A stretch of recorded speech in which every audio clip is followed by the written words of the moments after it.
Casimero kumpiyansa na magharap sila ni Inoue.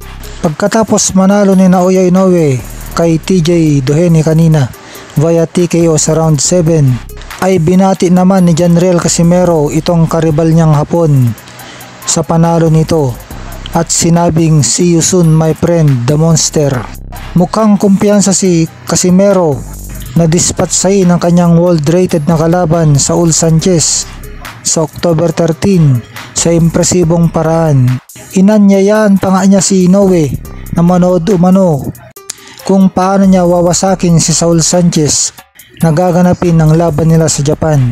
Tamang-tama dahil sinabi ng promoter ni Naoya Inoue na si Bob Arum na may isang laban pa si The Monster sa pagtatapos ng taon na ito.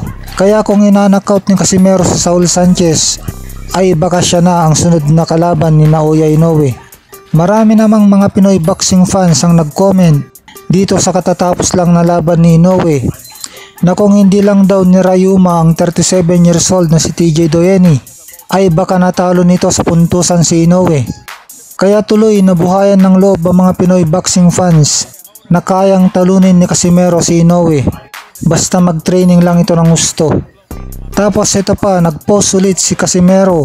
Sabi niya, ano na, malakas ba talaga si Tartel o sadyang mahina lang talaga mga kalaban niya?